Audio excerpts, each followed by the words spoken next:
our longest trusted English newspaper since 1898. Now available digitally. Computer, order the Manila Times Digital Edition. Subscribed. Get the Manila Times Digital Edition for less than 2 pesos and 50 centavos per day when you sign up for 1 year. The Manila Times, news source of choice, trusted since 1898. Good day, here are the top stories of the Manila Times on Thursday, May 26, 2022. The sun rises. Ferdinand Bongbong Marcos Jr.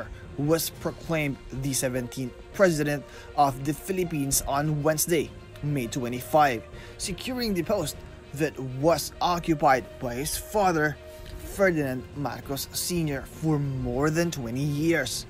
After less than 2 days of continuing election returns and certificates of canvass, Congress, sitting as the National Board of Canvassers or NBOC, proclaimed the former senator and his running mate, Sara Duterte Carpio, as vice president. His proclamation was witnessed by his mother Imelda, his sisters Senator Maria Imelda Josefa Aimee Marcos and Irene Marcos Araneta, his wife Luis Liza Araneta Marcos, and his son Joseph Simon Marcos. Marcos thanked the Filipino people for their trust and promised that his administration will strive for perfection. Marcos, 64, will take office next month. 19 children, 2 teachers dead in U.S. shooting. A teenage gunman killed at least 19 young children and 2 teachers at an elementary school in Texas on Tuesday, prompting a furious President Joe Biden to denounce the U.S. gun lobby and vow to end the nation's cycle of mass shootings.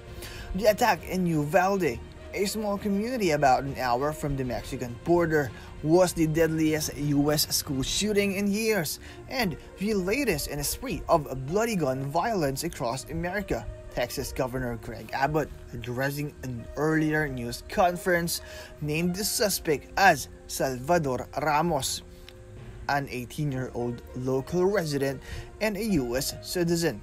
Texas Department of Public Safety officials told CNN the gunman is believed to have shot his grandmother before heading to Robb Elementary School around noon, where he abandoned his vehicle and entered with a handgun and a rifle, wearing body armor.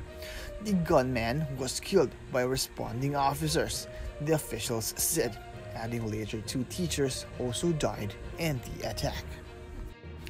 Be mindful of libel, campus journalists told. As campus journalists and teachers engage more in the practice of journalism with online and social media, education experts and lawyers reminded them to be mindful of libel, cyber libel, copyright, and fair use in producing their works to ensure that press freedom prevails. Speakers during the Manila Times and the Manila Times College Online Forum, Libel, Cyber Libel, Copyright and Fair Use, Media Practices and Individual Rights in the Age of Social Media, where San Beda University College of Law professor and former Asian Development Foundation College of Law Dean, lawyer Saul Hofilena Jr. and Coordinating Council of Private Educational Associations of the Philippines or COCOPEA Managing Director and Estrada and Aquino Law Managing Partner Lawyer Joseph Noel Estrada. Coronavirus survivors have twice the risk of developing dangerous blood clots that travel to their lungs compared to people who weren't infected, as well double the chance of respiratory symptoms, a large new study said Tuesday. The research by the Centers for Disease Control and Prevention found that as many as 1 in 5 adults ages 18 to 64 years and 1 in 4 of those over 65 went on to experience health conditions that could be related to their bout of COVID, a finding consistent with other research. Among all conditions, the risk of developing acute pulmonary embolism, a clot in an artery of the lung, increased the most by a factor of 2 in both adults, younger and older than 65, as did respiratory symptoms like a chronic cough or shortness of breath. The study was based on more than 350,000 patient records of people who had COVID-19 from March 2020 to November 21, paired with 1.6 million people in a control group who had sought medical attention in the same month as a corresponding case patient but weren't diagnosed with COVID. The fair income tax cuts impose new taxes.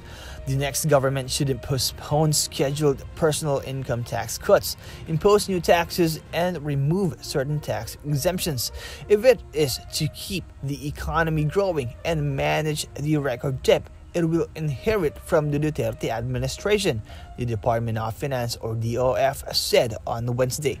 In a briefing, Finance Undersecretary Valerie Joy Brion said that a second tranche of personal income tax cuts set to take effect next year should be moved to 2026, adding that this would lead to 97.7 billion pesos in annual savings.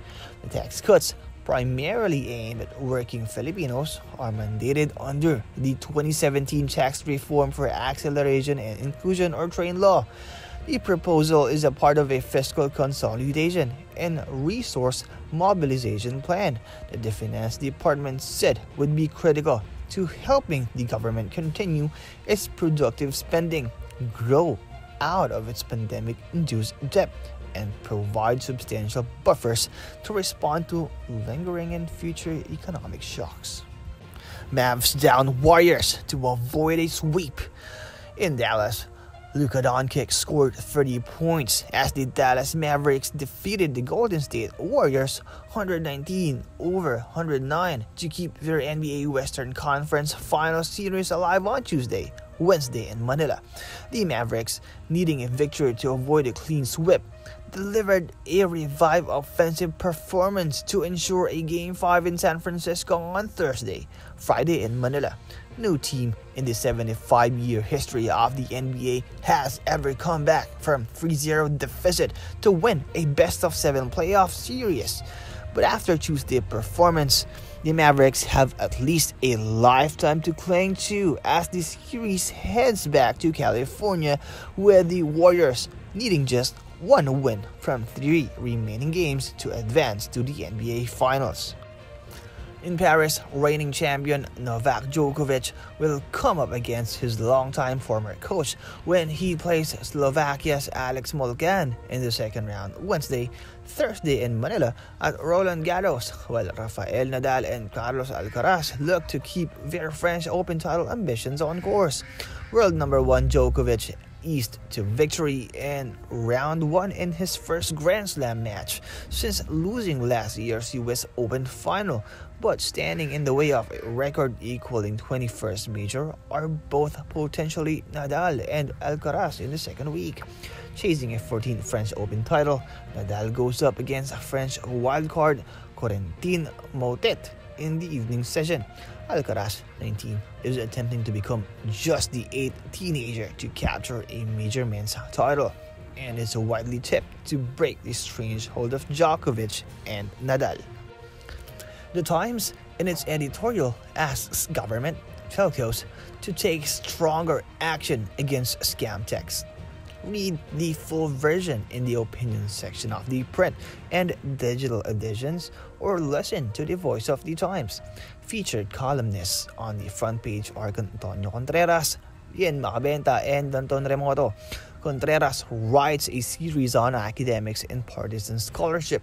Macabenta on Robredo waving the white flag at the Congress canvas, and Remoto on Archbishop Teofilo B. Camamot as the third Filipino saint. For more news and information, read the Manila Times on print, subscribe to its digital edition, or log on to www.manilatimes.net. Follow us on Facebook, Instagram, or Twitter, and keep up with the Times.